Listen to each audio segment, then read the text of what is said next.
reiterating that it's not that post VP there will be MD or CTO or CEO. No, that is not like that. Okay.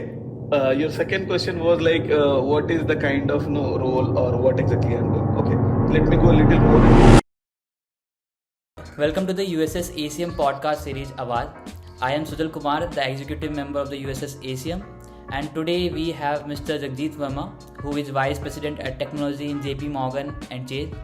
And we are discussing in this podcast about his educational journey, career-related questions, management skills, startup culture, and many more topics like this. So, Jagdeep Bhaiya, can you please give a brief introduction?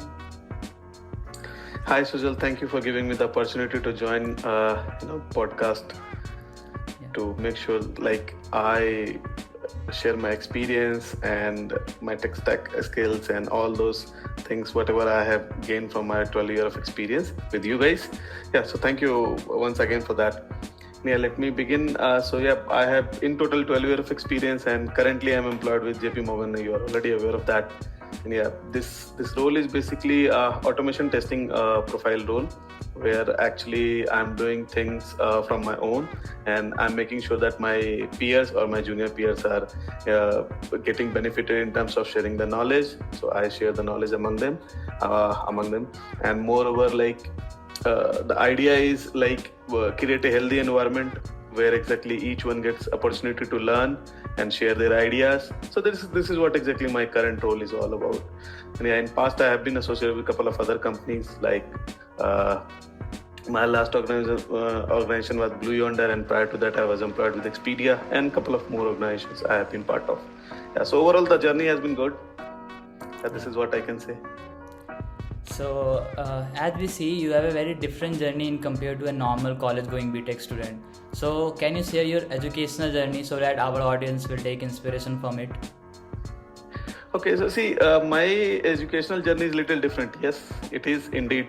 So, back in 2007, I started my journey with BSc and IT. It was a distance-based education I chosen, because my family background was not that very great by that time, and even I am denying that I was very much aware like what all the things we can do post 12th, because we were not in that kind of healthy environment where we could understand, okay, we have this kind of options post 12th. There was no one to guide also, and by that time the internet and this boom was not there. So nobody, prior to joining BSc IT, I was not even went to cyber cafe or somewhere where I could explore internet. So you can understand what kind of culture I was in.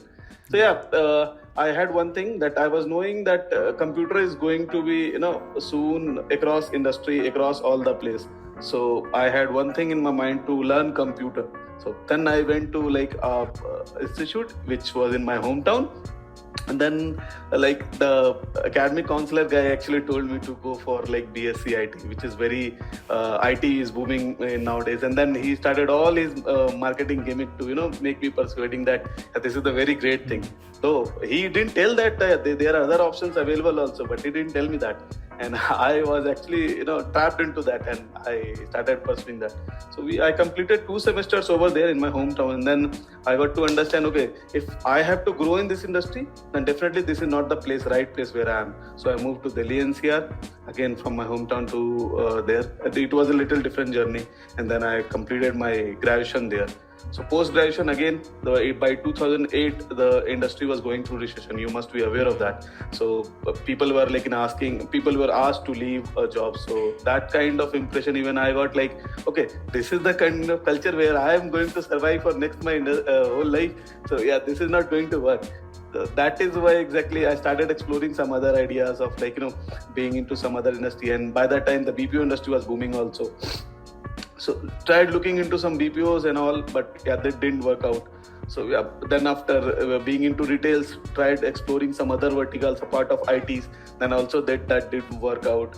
So eventually I came back again in technology. By 2011, I joined my first job after going through a lot of interviews, getting rejected. And then I got the job where exactly I got it HTML and CSS, JavaScript, that kind of designer's job, where exactly we were copying the PhDs and converting the PhDs into HTML Yeah. So then, my colleague said, you have just completed BSc and it's not your regular study also. So rather you should pursue AMC. I spoken to a couple of my academic teachers, professors. Then they also insisted, yeah, it is a good suggestion. So accordingly, what I did, I continued my education along with my career job. After that also I didn't stop learning. So that is the one beauty inside me, or I have learned from my peers that the day you stop learning, you are just vanish in this industry, right? So I started going through keep on adding daily something a bit of, if you are adding a bit each day or each month inside you, then there will be massive pile of knowledge which will be collected inside you. So this is the kind of phenomena I have actually worked throughout my career. So that has been the journey. So this is definitely different, but at one given point of time, your education background it works, but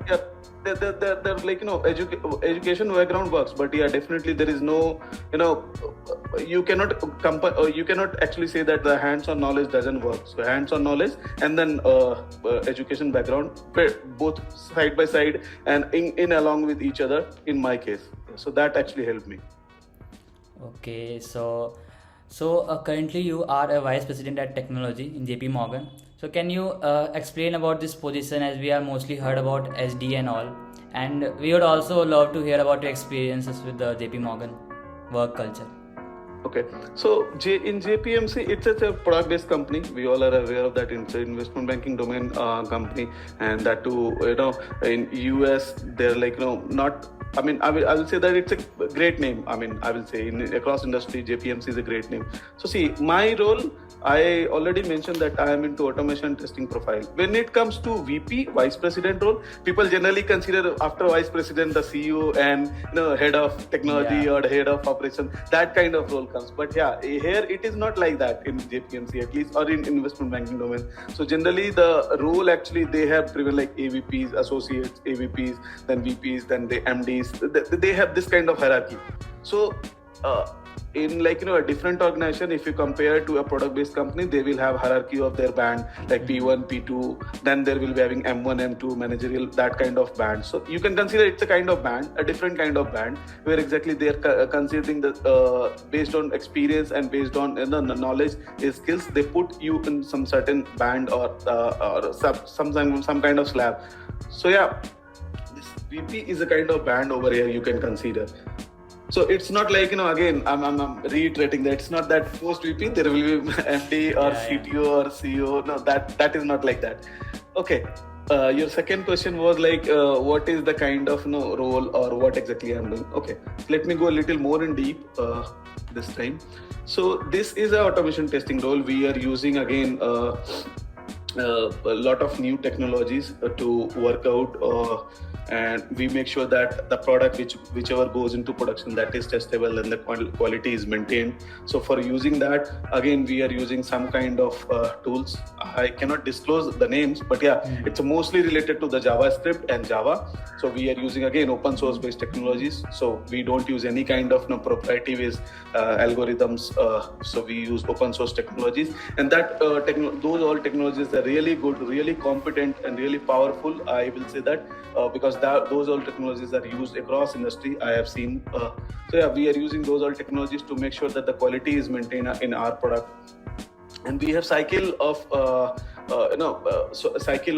maintaining the quality. So we make sure that at each stage of our productionization or each stage of our development, we make sure that those all quality parameters has to be followed properly. So we make sure those all things goes in place, and that is my basically role. Now this is the kind of core technology part where the hands-on comes into picture. But apart of that, it is not only hands-on, because this is a kind of senior role. So I have to make sure that the skills or the kind of knowledge which I have gained in my experience, that I share among with other peers. So at the same point of time, I also learn with them. So this is hand-in-hand process. You cannot deny that you can only share. So you can only learn. You have to share also. So this both the activities go in parallelly. Prior of this, I was in a role, I was in a test architect role where I used to act like a bridge between management and the product and the technology guys. So I was like, you know, a mitigator or a kind of, you know, a guy who actually acts on both sides. So that is what exactly I had the role. Now I moved into this role there. I have like, you know, my own hands-on things. So this is how exactly things have been in JPMC, and trust me, it's a very great company and I am enjoying thoroughly.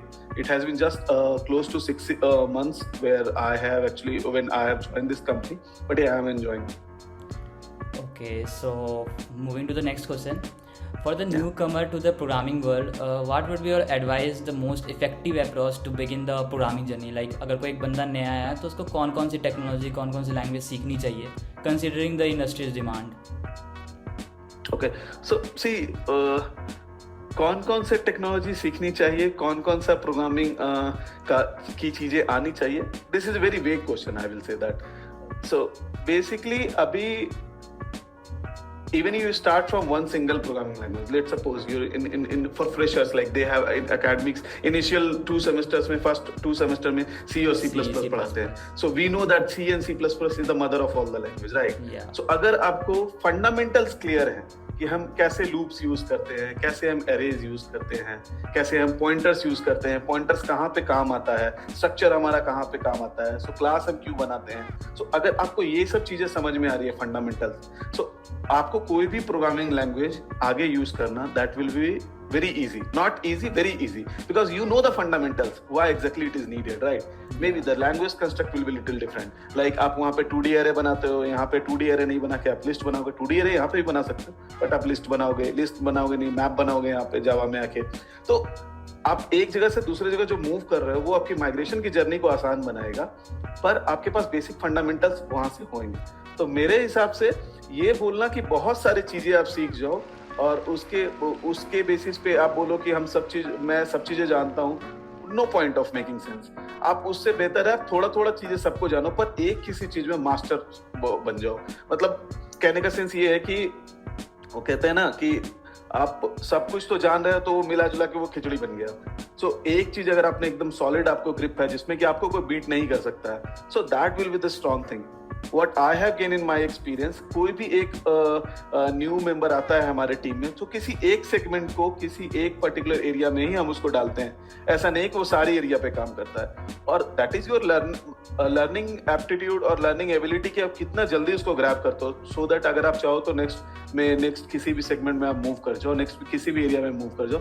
But trust मी, एक किसी भी area में जिसमें कि interest है, अगर आप उसको अच्छे ढंग से समझते हो तो हमारी इंडस्ट्री बहुत बड़ी है और बहुत अच्छी है इस मामले में कि आप उस एरिया में ही ग्रो कर सकते हो.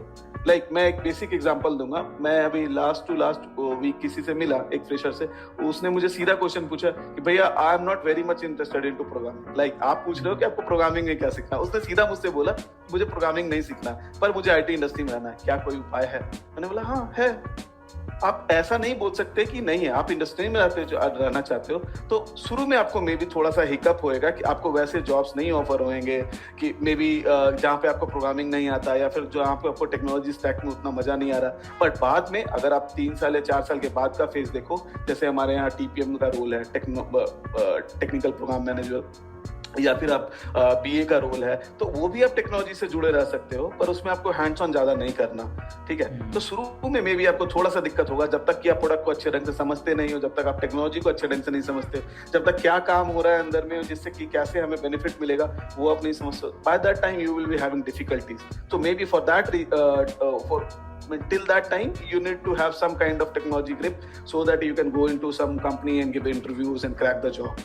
So वो उस टाइम पे नहीं रह पाएगा. Now coming back to your question कि कौन कौन से टेक्नोलॉजी सीखना चाहिए.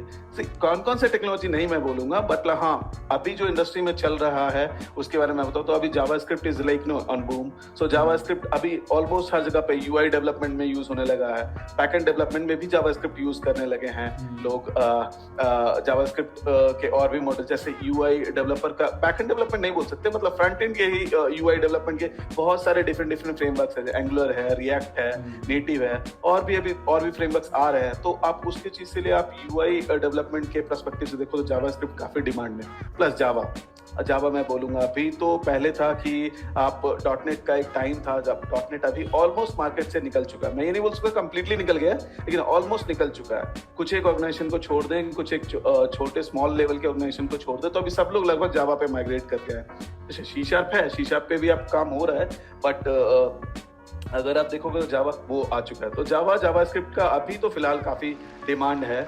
वैसे आप चाहो तो मोबाइल डेवलपमेंट पे अगर आपका इंटरेस्ट है तो आप iOS डेवलपमेंट भी सीख सकते हो, एंड्रॉइड डेवलपमेंट सीख सकते हो जिसमें ऑब्जेक्टिव सी शायद यूज होता है, तो वो सब चीजें आप सीख सकते हो। काफी अच्छा है, उसका डिमांड भी है इनफैक्ट। और बहुत अभी आप ही देख लो कि अब ज्यादा से ज्यादा ऐप और ज्यादा से ज्यादा टेक्नोलॉजी आप अपने मोबाइल पे ही यूज करना चाहते हो, राइट? तो एप्स आर इन डेवलपमेंट। तो एप्स के लिए जो डेवलपर्स रिक्वायर्ड है या फिर जो टेस्टर्स रिक्वायर्ड है या जो भी रिक्वायर्ड, वो टेक्नोलॉजी कहीं ना कहीं ऐप डेवलपमेंट से वो उस लेवल के नॉलेज को अगर आप लेके आते हो तो वो बहुत अच्छा है, अभी काफी डिमांड में है।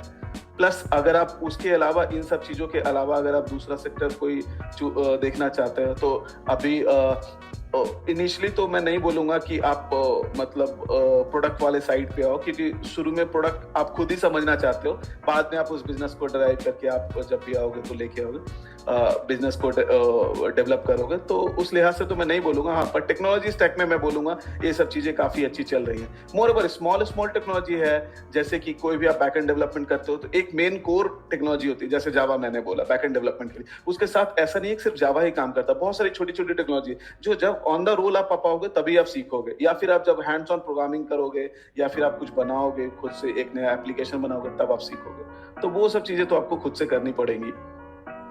Okay, so moving to the next question, क्या हो रहा है भैया कि आजकल स्टूडेंट्स जो है वो इंटर्नशिप के लिए बहुत ज़्यादा हरी अप है, मतलब कि लाइक तुरंत कुछ ज़्यादा स्किल सीखा नहीं है but still going for the internship. So what do you think which is the best time to go for the internships? Okay, so देखिए ये क्वेश्चन थोड़ा सा एब्स्ट्रैक्ट है, इसलिए कि वो डिपेंड करता है कि स्टूडेंट कितना मेच्योर्ड है। अगर मैंने कुछ एक को स्टूडेंट्स को देखा फर्स्ट ईयर के बाद उन्होंने इतना तेजी में ग्रो किया है, इतना तेजी में सीखा है कि उनको लगता है कि वो सेकंड ईयर में इंटर्नशिप के लिए रेडी हैं।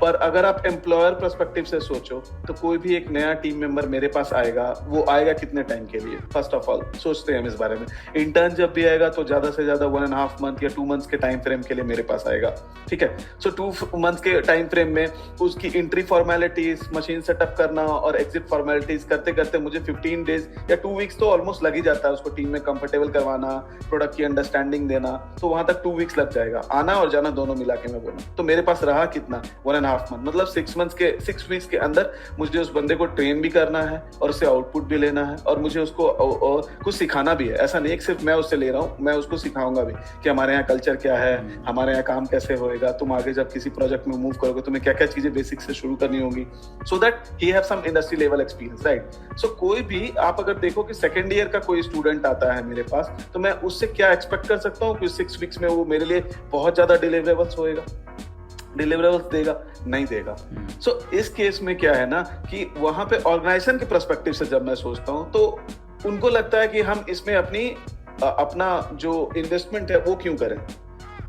ऐसा नहीं है कि आप ठीक है, आप मेच्योर्ड हो, आप अच्छा लेवल का स्किल्स लेकर के आ रहे हो, पर आप सोचो कि सेकंड ईयर में आपको फिर कौन ऐसा टाइम देगा कि अपने मतलब डे टू डे जॉब को छोड़ करके, क्योंकि आप भी जब काम करोगे, जब when you will go in like a particular project, then you will get to know that okay we have a lot of work, but still if you are managing your time, some like 2 hour, half an hour, 1 hour you're investing some time into that guy, so you will get some kind of return, right? So वो आपको second year के student से नहीं मिलेगा। So मेरा ideal जो रहता है कि आप थर्ड ईयर के एंड में जब आ जाओ then you start exploring the intern opportunity, क्योंकि अगर आपने वहां तक तो 3 साल का जो आपने बैकएंड में नॉलेज अपना गेन किया है, प्लस आप सॉलिड हो गए अपने मतलब फंडामेंटल्स में, so you can go and you can quickly give the output as well as you can quickly learn also. अभी आप सेकंड ईयर में हो and then after you start going into some kind of intern opportunity, so वहां ना तो आप अच्छे से डिलीवर कर पाओगे ना अच्छे से लर्न कर पाओगे, क्योंकि बहुत सारी चीजें ऐसी होंगी जो आपके ऊपर से जाएंगी, फिर आपको एक्स्ट्रा टाइम भी देना पड़ेगा। तो मेरा ये पर्सपेक्टिव होता है थर्ड ईयर के एंड में आओ और थर्ड ईयर के एंड में आकर के आप इंटर्न बनो, जहाँ पे कि आप अच्छा डिलीवर करो, अच्छा सीखो, दोनों चीज काम करो। और plus if you have shown potential there are chances that you will get PPOs also, right?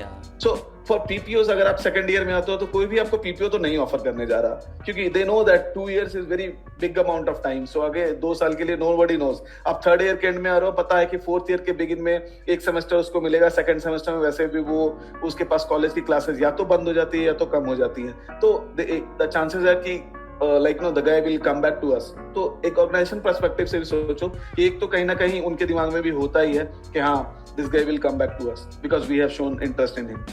अब बात करते हैं कि आप सेकंड ईयर में क्या कर सकते हो, क्योंकि टाइम तो आपको वहां पे भी मिलेगा, फर्स्ट ईयर के एंड में भी मिलेगा, थर्ड ईयर के बिगिनिंग में भी मिलेगा. तो आप क्या कर सकते हो?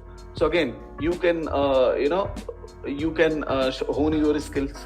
तो उसके लिए आप क्या कर सकते हो? You can sharp your skills. So you can actually go with some kind of hackathon, जो कि आजकल बहुत सारे वेबसाइट्स हैं, बहुत सारी ऐसी पोर्टल्स है जहाँ पे हैकाथॉन्स ऑर्गेनाइज होती रहती है. आप देखो कि रियल वर्ल्ड में क्या टाइप के प्रॉब्लम्स चल रहे हैं, और अगर पॉसिबल है, अगर आप ग्रुप में हो, 3-4 लोग हो, क्योंकि एक जना एक कोई भी मेंबर सिंगल तो नहीं कर पाता. अगर 3-4 जने हैं, 3-4 लोग हैं, अगर सब मिलके करते हैं तो एक प्रॉब्लम कोई भी ले लो, आइडेंटिफाई कर लो, उसको सॉल्व करने की कोशिश करो एंड टू एंड.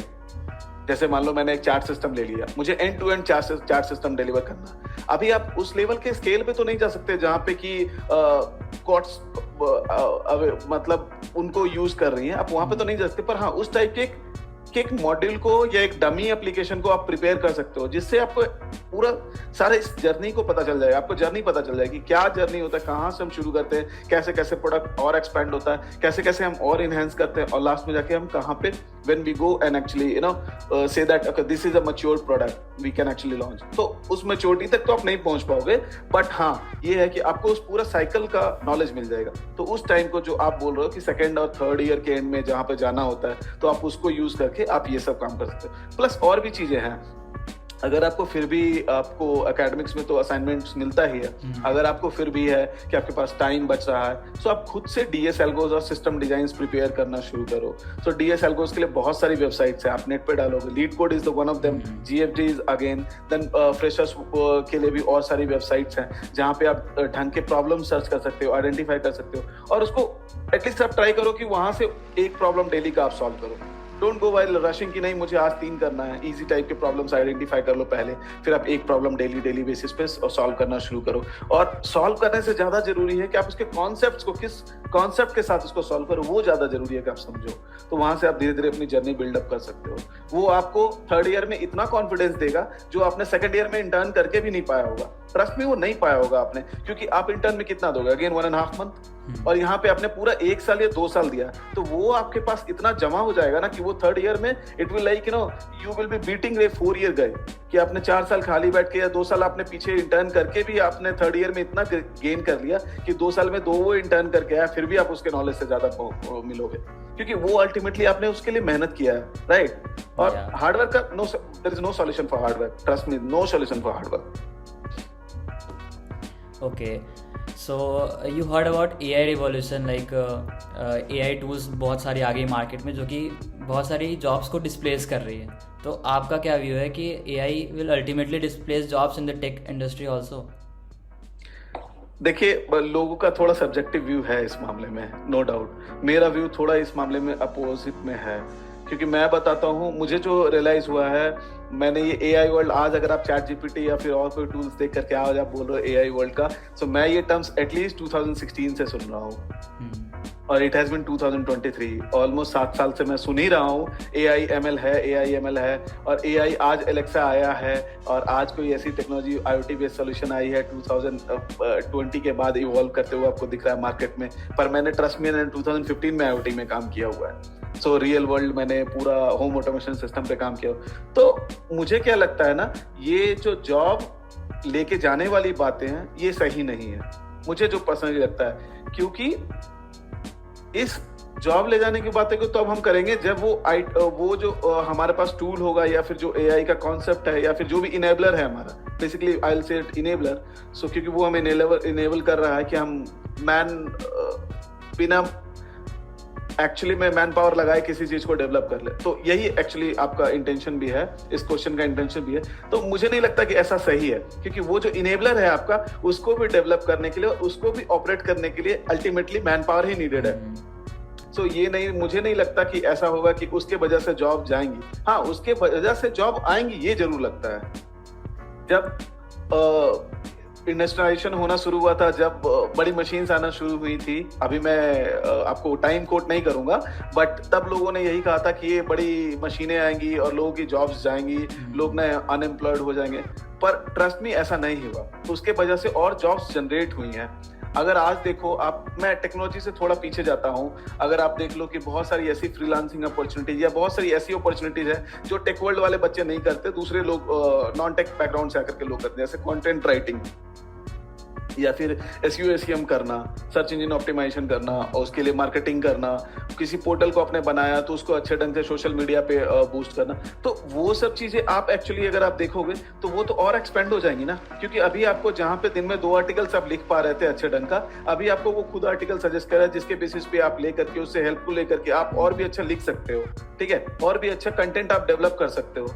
तो वहां पे जॉब और जनरेट होंगी, वहां पे जॉब जाएंगी नहीं। अभी जो डिमांड है वो डिमांड और बढ़ेगा। लगता है उस AI की वजह से उस AI ऑपरेट करने वाले लोगों की डिमांड भी आएगी, प्लस जॉब्स भी आएंगी, क्योंकि और जल्दी हम डिलीवर कर पाएंगे और फास्ट पेस में हम डिलीवर कर पाएंगे। Okay, so as we heard about startup culture, like many students opt for the startup rather than going the traditional jobs. So आपका क्या व्यू है लाइक स्टार्टअप कल्चर में जाने का, मतलब अपना एक स्टार्टअप बिल्डअप करने का? देखिए, again it depends on the kind of interest that a student is showing, right. अभी मेरा शुरू से फर्स्ट ईयर में आने के बाद इंटरेस्ट है, सेकेंड ईयर में मैंने देखा कि मुझे स्टार्टअप में इंटरेस्ट है, मुझे खुद का करना है। सो फिर there is no point of going into that traditional organization, वहाँ मैं सर्विस बेस्ड ऑर्गेनाइजेशन को ज्वाइन करूँ और फिर वहाँ पे मैं सीखूँ, क्योंकि वहाँ पे अगेन सीखने की जो आपकी लर्निंग पेस है वो बहुत स्लो हो जाएगा। आप सर्विस बेस्ड किसी कंपनी में जाओ और वहाँ पे आप सीखने का कोशिश करो, या फिर एक बड़ी प्रोडक्ट बेस्ड कंपनी में जाओ जहाँ पे लर्निंग का फेज आप देखो, जो पेस है लर्निंग का आपका डेफिनेटली वो स्लो होएगा। अगर मुझे अपना स्टार्टअप करना है तो मुझे सारे फेज को क्विकली सीखना है, ताकि मैं अपना फ्यूचर में 4 साल 5 साल या 6 साल के बाद मैं स्टार्टअप कर सकूं। तो समझिए, अगर मेरे पास यही फ्यूचर में मेरा विजन है कि मैं स्टार्टअप के लिए जाऊं, तो no point of going in like some kind of service based organization जहां पे मैं किसी एक चीज को सीख रहा हूँ। या तो मैं डेवलपमेंट में हूँ तो मैं डेवलपमेंट सीख रहा हूँ, टेस्ट में हूँ तो मैं टेस्ट सीख रहा हूँ, मैं रिक्वायरमेंट के साइड में हूँ तो मैं रिक्वायरमेंट डेवलपमेंट अच्छे ढंग से सीख रहा हूँ, मैं बिजनेस एनालिसिस अच्छे ढंग से सीख रहा हूँ, या मैं मैनेजमेंट सीख रहा हूँ। किसी एक चीज को ही आप एक टाइम पे सीखते रहोगे, है ना, सर्विस में। But when you go into startup, so वहां पे लोग कम होते हैं, पीपल क्रंच होता ही है, तो साथ में चीजें इतनी क्लोजली चलती हैं, आपके बगल वाला बैठ के कुछ और कर रहा है, आप कुछ और करो, तो आप अपना चीज तो सीख ही रहे हो, पर एक पैसिव माइंड में आपके उनकी चीजें भी दिमाग में आ रही है, तो आपकी लर्निंग की स्पीड जो होती है वो फास्ट होती है। मैं ये नहीं बोलता कि लर्निंग नहीं होती, लर्निंग होती है, दोनों जगह पे लर्निंग है, बट यहाँ पे लर्निंग की स्पीड फास्ट है। तो अगर आपका इंटेंशन ही यही है कि आपको स्टार्टअप ही करना, तो पहले फेल होने के लिए तो रेडी हो जाओ आप। तो फेल होने का अप्रोच आपको यहीं पे से मिल जाता है। अगर मैं यहाँ पे ये कर रहा हूँ, इसका इम्पैक्ट क्या मिलेगा, तो आपको कोई उस चीज को फेल होने की अपॉर्चुनिटी दे रहा है स्टार्टअप में। तो मुझे लगता है कि स्टार्टअप में जाना उस लिहाज से तो बेहतर है, अगर आपको ऑलरेडी प्लान किया हुआ है। तो शायद ये रीजन है कि लोग ट्रेडिशनल कंपनीज में ना जाकर के स्टार्टअप की ओर मूव होते हैं। माइंडसेट क्या है कि अगर आप प्रोडक्ट बेस्ड ऑर्गेनाइजेशन में जाते हो तो वहां पे ऑलरेडी जो एक्सपीरियंस लोग हैं, ऑलरेडी आपको 6 साल 7 साल वाले एक्सपीरियंस लोग हैं, तो आपको जो उनके माइंडसेट में मिलेगा वो मिलेगा जॉब। बट अगर आपने एक अपने सेम 24 साल या 25 साल वाले एक्सपीरियंस जो उनको टच करना है, जहाँ पे उनका माइंडसेट भी है कि कल के दिन में उनको भी जॉब स्टार्टअप सेटअप करना है, या फिर उनको भी अपने किसी भी एक रूट को लेके ग्रो करना है और फ्रूट तक आना है, तो वो माइंडसेट आपको वहां पे मिलेगा, वो एज का एक्सपीरियंस प्लस माइंडसेट मिलेगा। तो उस जोन में जाके बहुत जल्दी इजीली फिट इन हो जाते हो आप। क्योंकि अभी देखो ना, आप प्रोडक्ट बेस्ड कंपनीज में अगर आप चले जाते हो या सर्विस बेस्ड कंपनीज में चले जाते हो, जो टेक स्टैक वो यूज कर रहे थे आज से 5 साल पहले, वो अभी भी उसी को फॉलो करते रहे, क्योंकि उनका प्रोजेक्ट इतना बड़ा है। अब उसको पूरा ऑल द वे माइग्रेट करना शुरू से अंत तक वो बहुत हार्ड है। बट आप सर्विस बेस्ड कंपनी में जाओ, एक सर्विस उन्होंने पहले से लिखी होगी और उसी सर्विस को वो रीराइट भी कर रहे होंगे साथ में, कोई ना कोई एक बंदा 2 बंदा लगा हुआ होगा उसको रीराइट कर रहा होगा। तो आप समझ सकते हो कि उसको जो एक्सपोजर मिलेगा वो आपके 5 साल पीछे वाले टेक स्टैक को यूज करके कहाँ से मिलेगा। और प्लस न्यू एज में आपकी लर्निंग की जो कैपेसिटी होती है या फिर जो आपके अंदर अडेप्टेबिलिटी होती है वो बहुत फास्ट होती है। So moving to the next question, like peer group, how do you explain peer group, like what role does the peer group plays in your personal and professional development? सी अपने यहाँ बोलते हैं एक संगत से गुण होता है, संगत से गुण जाता है। सो किसी ने भी अगर ऐसा बोला है, कुछ तो सोच के जरूर बोला होगा। That we have to like be very candid about it कि ऐसे तो कुछ नहीं बोला, और वो जो आज से जो हम जमाने से पीछे से सुनते आ रहे हैं, वो हमारे पापा ने बोला और उनके पापा ने भी कहीं उनको बोला, तो कहीं ऐसे नहीं बोला। निश्चित तौर पर से there are exceptions out about it कि ऐसा नहीं है कि सब कुछ संगति से ही होता है, बट हाँ ऑब्वियसली एक आपका जो कलेक्टिव माइंडसेट है वो तो काम करता ही है। सी आपके अपोज में कोई बड़ा बंदा खड़ा है और आपसे वो क्वेश्चन पूछ रहा है, तो वो ऐसा उसको ऐसा मत देखो कि ऐसा इसलिए है कि वो जो है आपको गलत ठहराना चाह रहा है। वो आपको अपने आप को सही प्रूव करने का एक चांस भी दे रहा है। तो थिंक पॉजिटिवली, राइट? ये क्वेश्चन पूछना या ये क्वेश्चन बोलना कि आपको किस तरह से हेल्प करते हैं, डेफिनेटली वो हेल्प करते हैं। अगर आपको सेम वाइब मिल रहा है, if you are in the same zone, if you are thinking the same direction, definitely they will counter you, but that will be for the betterment of yours. और again like कुछ भी होता है तो ऐसा नहीं है कि आप सबसे पहले अपने फैमिली के पास जाते हो पूछने के लिए। You have just two option, either you search over Google or your friends, you will be sharing with them, right? Otherwise there is no third one. आप कहाँ से लिखोगे, कहाँ से पूछोगे, किससे पूछोगे, कौन बताएगा? तो या तो जिसने उसको एक्सपीरियंस कर रखा, या उस बारे में उसको भी थोड़ा नॉलेज है, या फिर अगर उसको पास कोई एक क्या बोलते हैं ना, एक पॉइंटर है जिससे वो नॉलेज लेके आपके पास आ सकता है, तो वो आपके कलीग्स या आपके फ्रेंड्स ही होते हैं। तो in that sense definitely it makes sense like हाँ वो आपकी ग्रोथ के लिए एडिशनल एडवांटेज तो लेके आते ही है। How do you think about the level of importance placed on the effective communication skill and personality in the tech sector? Okay, effective communication plays. That is like truth. Personality. I mean, I just want to understand. See, when you say personality, let's change these terms to positive outlook. I will say that. So effective communication definitely it plays, because see 8 घंटे में in a day of 8 hours generally you work for you are productive and you are working for 4-5 hours, not more than that. So 3 hours actually that goes into majority of time of communication, maybe meetings, maybe discussing with your peers, maybe discussing on some certain kind of same thought process, कुछ design share कर रहे हो, कुछ ऐसा है कि आप उससे सीख रहे हो या फिर आप कुछ अपने इनपुट्स दे रहे हो, तो that is again communication only. So effective communication definitely it plays, and that is equally important. और when it comes to personality मैं नहीं बोलूँगा, personality तो ठीक है. So even if like your outlook is good, so if you're thinking something out of even in negative communication, if you're thinking something out of that positively, so that is good. Because see अभी आपको कोई comment करता है या फिर आपको कोई जब आपको कभी भी नेगेटिव क्रिटिसिज्म मिलता है टीम में, या फिर अब आपको ऐसा होता है कि कुछ आपको फीडबैक मिलता है जो कि नेगेटिव है आपके मैनेजमेंट से या फिर प्रॉपरली आपके टीम मेंबर से, सो ऐसा नहीं है कि आप तुरंत में आप उसके ऊपर आप कुछ नेगेटिव हो जाओगे, right? If you are positive, so you will take that as positive and act on that. कि अगर किसी ने मुझे को बोला है कि I need to improve on this area, so where exactly he wants me to success on that area, right? So eventually मैं क्या करूंगा, मैं अगर नेगेटिव बनूंगा तो मैं तो वहीं पे से देखूंगा, नहीं this guy is not good, this guy has given me a negative feedback, he doesn't understand me, or probably my manager is biased towards this thing, उसके अंदर भी तो वो चीजें हैं, उसको तो नहीं बोलता, मुझे क्यों बोलता है? So this kind of thing will come to your mindset. But when you are positive, you will think, okay, उसने मुझे अगर बोला है कुछ तो प्रॉब्लम्स रहा होगा, okay, let me identify the problems. मैं उसके प्रॉब्लम को नहीं वो देखता, उसने जो मुझे कमेंट दिया है, मुझे जो नेगेटिव चीजें बोली, मैं उसके बारे में नहीं सोचता, but let me actually see, लेकिन is there any problem with me? तो आप वो सेल्फ इंट्रोस्पेक्शन करना शुरू करते हो, ठीक है? If you are positive towards it, then you will get to know, okay, उसने बोला, उसने 90% सही बोला था, 10% उसमें भी गलत था, चलो मैं 90% पे तो नहीं काम करता, मैं 50% पे शुरू करता हूँ, so at least you got something out of that to work, right?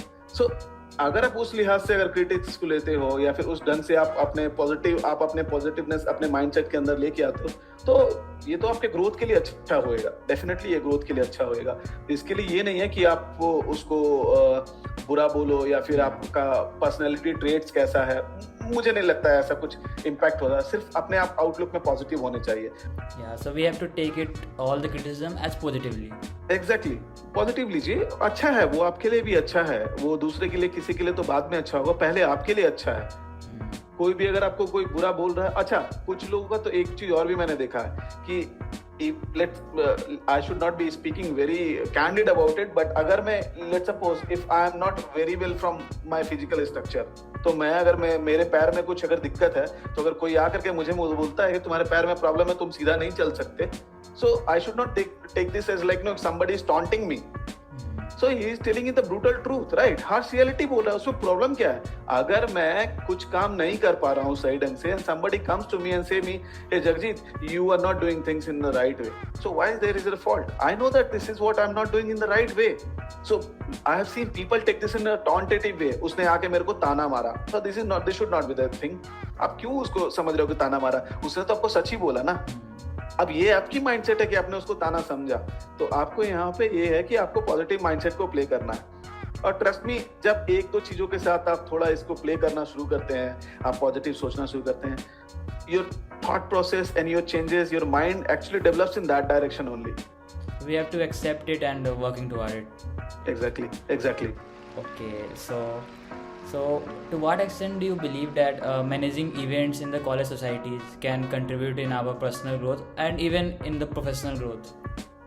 Okay, professional growth और पर्सनल ग्रोथ दोनों लेवल पे आपको, अगर पहले तो बात ये करते हैं कि अगर कॉलेज वालों ने एक एकेडमिक वैसा बनाया है, कुरिकुलम ऐसा बनाया है जहाँ पे वो बोलते हैं कि आप इक्वली कंट्रीब्यूट करो सोशल इवेंट्स में, या फिर आप मान लो स्पोर्ट्स में, या फिर किसी ऐसे नॉन करिकुलम एक्टिविटीज में आपको इन्वॉल्व होने के लिए वो बोलते हैं या पुश करते हैं, तो एज ए स्टूडेंट हमें वो लगता है यार हमें कहाँ ही फंसा रहा है यार, वो टाइम हमें मिलता है, मूवी देखने के साथ जाते हैं, दोस्तों के साथ चिल करते, क्लास बंक करते, अब उसके कारण से उधर भी हमें टाइम देना पड़ेगा, राइट? तो this is the kind of thought process we have. But trust me, उस टाइम पे तो ये लगता है कि आपको चीजें ये गलत है आपके लिए, पर वो जो एक्सपीरियंस आपको मिलता है ना, उसके लिए आपको कोई पे करके आपको वो एक्सपीरियंस गेन नहीं करने देगा। लाइक अगेन मैंने स्टार्टअप में जैसे बोला कि आप फेल पहले होते हो और फेल करने के लिए आपको कोई अपॉर्चुनिटी दे रहा है स्टार्टअप में, ठीक है?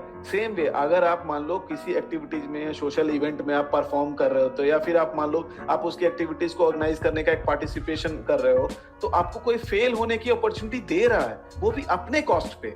ये आपको पर्सनल लाइफ में या प्रोफेशनल लाइफ में कोई नहीं देगा, ट्रस्ट मी, कोई नहीं देगा। आपने मान लो एक सोशल एक्टिविटी आपको वो करनी है, आपको ऑर्गेनाइज करनी है अपने फेस्ट में या फिर अपने कॉलेज में, तो इसके लिए आपको फंड मिलता है, आपके लिए सारा प्लान मिलता है, और उसके ऊपर आप, तो वो फेल होने के लिए आपको कॉलेज आपको अपॉर्चुनिटी दे रहा है कि आप फेल करो और उस फेलियर से आप सीखो। कितना भी आप एफर्ट करो, कुछ ना कुछ एक माइनर सा एक रह जाएगा जहां पे लगेगा अरे इसको और अच्छा हम कर सकते थे, तो वो जो अच्छा कर सकते थे वो नेक्स्ट अपॉर्चुनिटी आपको देगा, ठीक है? वो चांस आपको नेक्स्ट अपॉर्चुनिटी मिलेगा। और ये चीज जो आप नेक्स्ट अच्छा कर सकते थे, ये जा करके आप यही चीज जब आप अपने पर्सनल लाइफ में आओगे, when you will go in your personal life and then you will actually organize something social engagement वाला thing, then you will get to know okay, यही एक्सपीरियंस को मैं यहाँ यूज करूंगा। ट्रस्ट मी, लोग उसको अप्रिशिएट करेंगे आपको कि ये चीज तो इस बंदे से एक्सपेक्टेड ही नहीं था, इसके पास ये आइडिया कहाँ से आया। This will happen to you. So किसी दूसरे के लिए तो नहीं, लेकिन अपने आप के लिए, वो बोलते हैं ना जिंदगी एक बार मिलेगी, तो हर चीज आपको उसमें सीखना है और करना है। वो जो मेमोरी आपने बना ली, वो आपको होल लाइफ आपके साथ रहेगी कि यार वो दोस्त थे, हमने उनके साथ वो ऑर्गेनाइज किया था, पूरी रात जाग के हमने स्पीच लिखा, देन हम पोडियम पे गए, हमने स्पीच डिलीवर किया। तो that kind of experience story you can narrate to anyone, right? So वो चीज आपको कहीं नहीं मिलेगी, तो मुझे नहीं लगता कि वो गलत है। तो आप रिस्पॉन्सिबिलिटी लेना सीखते हो इन सब चीजों से। बिल्कुल, एग्जैक्टली, आप रिस्पॉन्सिबिलिटी लेना सीखते हो, आपके अंदर लीडरशिप स्किल्स डेवलप करती हैं, आप फेल जल्दी होते हो, फेल होने के बाद आपको उस फेलियर से बाहर कैसे निकलना है उससे जल्दी आप सीखते हो। क्रिटिसाइज आपको क्रिटिक्स से कैसे लड़ना है या क्रिटिक्स को कैसे हैंडल करना है, वो सब चीजें सीखते हो। So when a student moves from his college life to the industry, how does his life change? मतलब कैसा उसका लाइफ चेंज होता है? ये क्वेश्चन तो खैर बहुत अच्छा है कि ये स्टूडेंट का लाइफ कैसे चेंज होता है। आपने बहुत सारे YouTube के वीडियोस देखे होंगे जहाँ पे लोग आपको दिखाएंगे कि अमेज़न में ऐसा होता है, और ये गूगल में ऐसा होता है, फेसबुक में ऐसा होता है। ये वर्सेस वाला वीडियोस तो बहुत देखे होंगे, वहाँ पे जिम होता है, यहाँ पे खाना होता है, तो वो लुक्रेटिव लाइफ तो नो डाउट होती है, वो उसमें तो डिनाइल नहीं है। और plus see, when you are a student ना, first thing you are not earning, you are basically dependent on your either on parents money, और आप फ्रीलांस करके कुछ पैसे कमा रहे हो, या फिर मान लो कि आप कुछ एक्टिविटीज में पार्टिसिपेट करके कहीं से भी you are just earning your pocket money type of things, or you are getting your pocket money type of things, right? घर से मिल रहा है या कोई और दे रहा है। अभी now suddenly you think this pocket money grows 5 time और 10 time, what will happen to you? अभी आप समझ सकते हो. So suddenly when money pours to you, तो उसके बाद आपको वो जो फीलिंग आती है, जो एड्रेनलिन रश मिलता है कि अब तो इसको खर्च करना है, तो लाइफ चेंज ड्रास्टिकली. सो मैं ये बात बोलूंगा कि हाँ, मतलब लाइफ तो बहुत मजे से चेंज होती है, और इस लाइफ को जो आप चेंजेस होते हैं आप वो फील कर पाते हो. शुरू के एटलीस्ट 5-6 महीने तो फील कर पाते हो कि हर वीकेंड पे आप मूवी देखने जा रहे हो, हर वीकेंड पे आप शॉपिंग करने जा रहे हो, दोस्तों के साथ चिल आउट कर रहे हो, कभी सिटी में घूमने जा रहे हो, कभी सिटी में घूमने जा रहे हो. तो वो लाइफ तो डेफिनेटली चेंज होती है in your personal terms. When it goes to professional, नए फ्रेंड्स मिलते हैं, नई टीम मिलती है, नया कुछ काम मिलता है, नया कुछ चैलेंज मिलता है जहाँ पे लगता है अब तो मुझे यही करना है, तो वो तो लाइफ चेंज होती है. I am waiting for that happiness. You will get for sure. So as you mentioned all your job experience in your LinkedIn profile, तो आपने हर एक रेगुलर इंटरव्यू टाइम पे काफ़ी जॉब चेंज की है, तो आपका क्या व्यू है मतलब टेक इंडस्ट्री में जॉब चेंजेस करने का for your personal growth? No, this is a great question indeed. कि आप बहुत सारे जगह पे क्वेश्चन पूछा जाता है कि आप जो जॉब चेंज करते हो, फ्यूरियस जॉब हॉप्स करते हो, इसका नेगेटिव इफेक्ट होता है. सी Sujal, one thing I'll say you that in initial years you should focus on learning.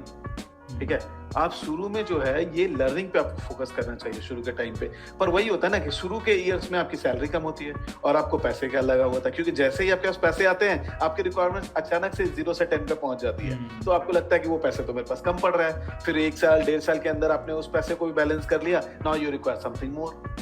ठीक है, तो वो आपको पैसे की जो नीड होती है वो आपको बोलती है कि आप स्विच कर लो जॉब. पर अभी जो मेरा जो थॉट प्रोसेस बोल रहा है कि आपको शुरू में तो एटलीस्ट 2 साल या 3 साल लर्निंग पे फोकस करनी चाहिए. अच्छा, एक कॉन्ट्राडिक्टरी थॉट और है कि अगर आप सेम जॉब में रहोगे तो मे बी आप फर्स्ट ईयर में आपकी लर्निंग की पेस बहुत फास्ट है, तो आपने 1-1.5 साल के अंदर वो सब कुछ सीख लिया जो आपकी करंट टीम या प्रोजेक्ट में था. तो अगर आपको प्रोजेक्ट स्विच मिल रहा है अंदर में या टीम स्विच मिल रहा है तो मे बी आप वहां जाके कुछ नया सीखो. अदरवाइज आपके लिए हो जाता है कि वो मोनोटोनस हो गया, तो वहां पे लोग स्विच कर जाते हैं. देखो, मैंने अपने करियर में जॉब स्विच किया. Again I say you, I started from a very basic background. I started from the very minimal salary. So एक तो रिक्वायरमेंट ये था ही कि मैं अपनी टेक्नोलॉजी स्टैक को सीखूं, और सेकंड थिंग आई हैड कि मैं जॉब मार्केट को भी एक्सप्लोर करूं, because I was on very less salary. मैंने अपना बैकग्राउंड भी डिफरेंट रखा था, तो मैं पहले कुछ 1 साल तक तो मैं कंसिस्टेंट रहा अपने प्रोफाइल में. तो वहाँ पे मैं चूंकि मास्टर्स भी कर रहा था, जॉब भी कर रहा था, तो मैं उसके साथ बैलेंस कर रहा था, किसी तरह से बैलेंस आउट हो जाए. तो एक बार एक टाइम के बाद वो बैलेंस आउट हो गया. देन आई थॉट ओके, यहाँ तक तो मैं लेके आ गया, व्हाट्स नेक्स्ट. तो वो जो प्रोसेस है वो सडनली दूसरी कंपनी की ओर लेके गया मुझे. दूसरी कंपनी में जाने के बाद मुझे रियलाइज हुआ, अरे यार, this is not the right environment I should be. So basically क्या हुआ कि वहां पे आप जो पहली कंपनी का कल्चर है आप वही सोच के जाते हो कि आप कल्चर आपको वहीं पे मिलेगा, but culture was change.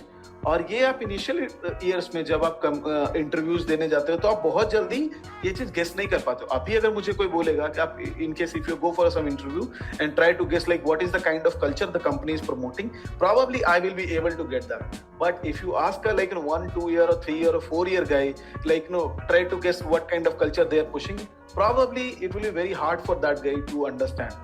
So वो चीज मैं नहीं समझ पाया. That was my mistake, and I joined a second organization.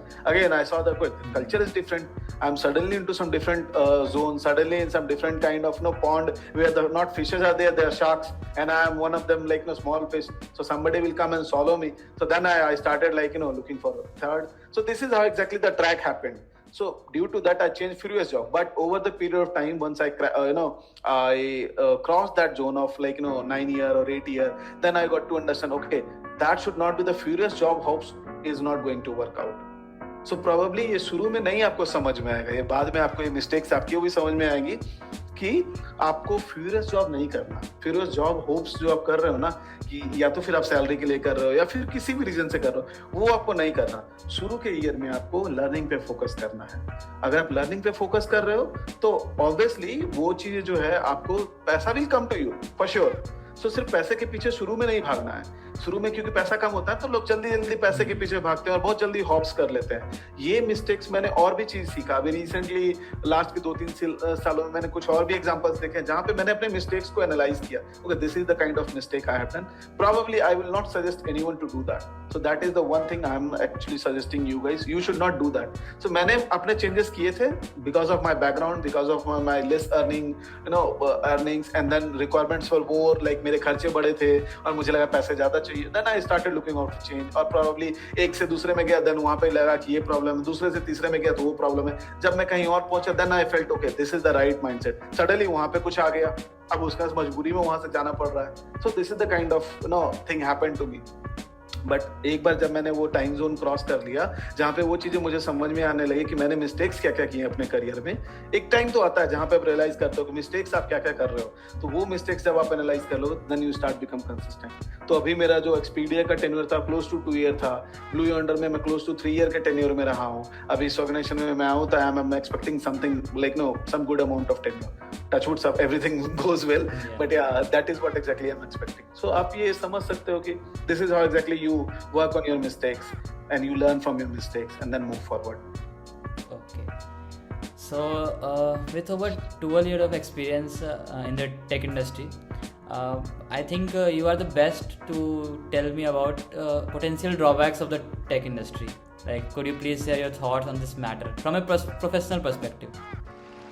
Okay, from professional perspective, the drawbacks of our industry in compared to the other industry, I can talk about. See, one of the drawback is the interviewing style, to be very honest. What I have seen in the interviews, and even I do conduct those kind of interviews, you go to, if Indian guy is taking interview, or if outside of India, the culture is little different. I'll talk in mostly terms of our Indian culture of taking interviews. What I have seen in the in interviews, people take the things on their heart. Like if other guy who is sitting just in front of me, I am the interviewer and I am taking interviews. So if I am asking something and he is able to answer or she is able to answer, probably says, oh, this is not right. I'll start pushing something more. So if the level of interview was easy, I'll put average, then intermediate, then advanced, and then pro. So that kind of level I'll change slowly. So this is the one thing I'm saying, like if I have to ask for a guy who is like 3-4 years of experience, then I will simply ask only those questions which are mostly related to my job role. But it is not like that. You go in interviews, they will ask some rocket type questions. Rocket type means seriously rocket type question, which is nowhere related to your job profile. Trust me, a guy joins in our team, we know that what exactly we are going to give him or give her for work.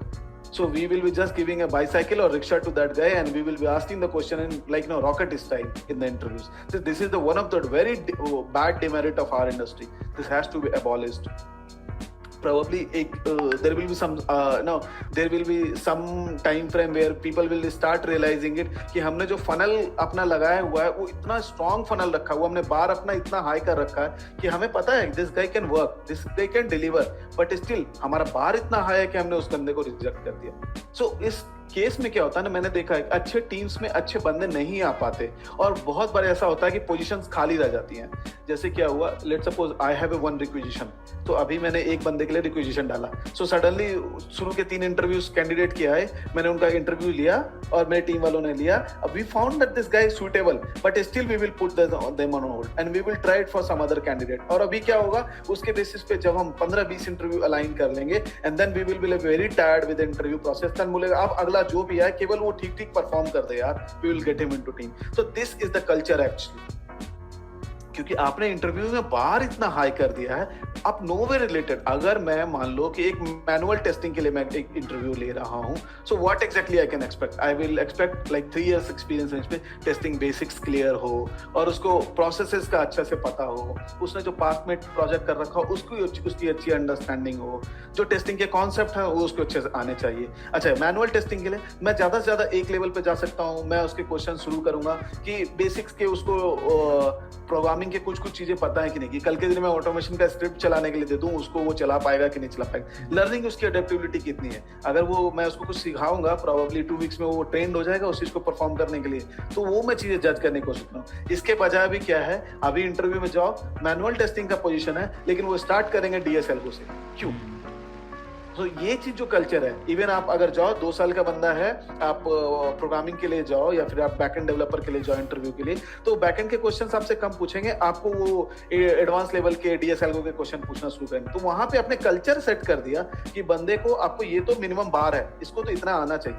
तो ये एक बार का जो interview का culture है, ये practice है, this practice has to be gone. आप वो एक्सपेक्ट कीजिए कि बंदे को उतना आना चाहिए या फिर सामने वाले को उतना आना चाहिए जितना मेरे रोल के लिए रिक्वायर्ड है। क्योंकि आप अगर थोड़ा सा जोन, अगर उसको बफर नहीं छोड़ोगे उसके लर्निंग के लिए, क्यों आपके पास कोई आकर के टिकेगा कि सब कुछ पकी पकाए खिचड़ी लोगे तो वहां आकर के देखेगा ना मेरे लिए लर्निंग तो कुछ जीरो है, तो वो तो क्यों वहां पे रुकेगा, फिर वो 2 महीने 3 महीने के बाद फिर दूसरी जगह स्विच कर जाएगा। सो दैट्स द प्रॉब्लम। और फिर लोग कंप्लेन करते हैं कि वो बंदा आया तो सही हमारे बोर्ड पे, छोड़ के चला गया, क्योंकि आपने हायरिंग प्रोसेस गलत कर दिया ना, आपने बार ही इतना हाई कर दिया। वहां पे आप तो ज्यादा सैलरी पे करके भी लेके आ रहे हो और उसके बाद वो आकर के भी देख रहा है कि मेरे लायक तो काम ही नहीं है, मैं बोर वाली काम तो करने के लिए आऊंगा, वो काम तो नहीं करने आऊंगा जो कि एक 3 साल वाला बंदा भी कर सकता है और मैं खुद 7 साल का हूं, क्यों करेगा। So that's the one practice has to be gone. जबरदस्ती के क्वेश्चंस पूछना या फिर वो चीज पूछना जो कि जिसका कि कहीं पे भी कोई प्रोफाइल में कोई रेलेवेंसी नहीं है, तो that's the one thing I see like this is very negative thing. Second thing I will say that it's not negative, it's positive, because but again you can consider it negative also. One thing is that keep learning. So keep learning, that means when you are in the experience range of 10 years, तो आप क्या बोलते हो, चलो यार शुरू के 10 साल तो मैं बहुत, हमें मेहनत करनी पड़ेगी, we'll have to learn each things step by step. तो you start learning and suddenly you become some kind of lead or some kind of manager वाला range पे you come on that position, and then you still feel that you have to learn. So by that time you are married, you have kids, so it becomes very hard to learn and upgrade yourself.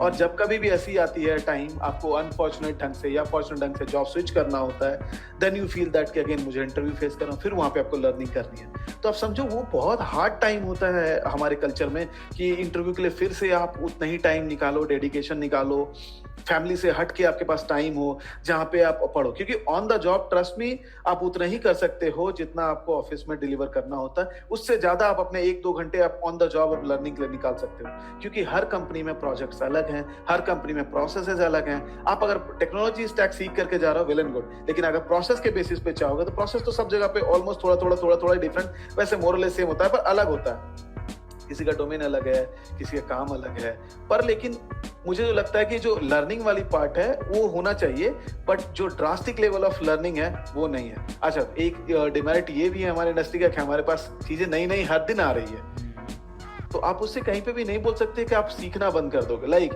You ask a medical practitioner, so कल के दिन में जो वो surgery कर रहा था, आज के दिन में वो सर्जरी कर रहा है, maybe tools are little different, तो उसको वो थोड़ा सीखना पड़ा है, but surgery style will remain same, right? Majority of the things are same.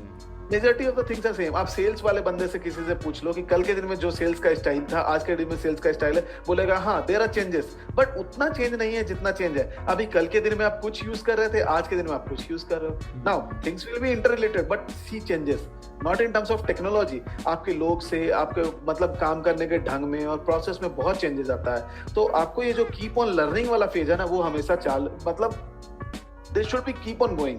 Like मुझे किसी ने कहा था, if you are an engineer, you are always a student. So this is very harsh truth of our industry कि आप हमेशा student हो, हमेशा आपको सीखते रहना पड़ेगा। Each day you have to add a bit in yourself. Simple.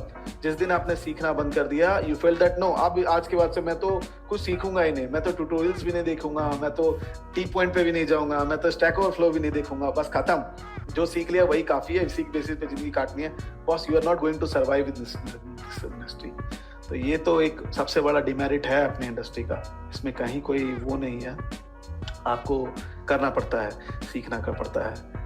तो ये 2 चीजें मुझे लगती है, एक तो उसका तो कुछ नहीं कर सकते लर्निंग का, बट हाँ इंटरव्यू प्रैक्टिस तो हमारे पास से कुछ ना कुछ तो एलिमिनेट होना ही चाहिए।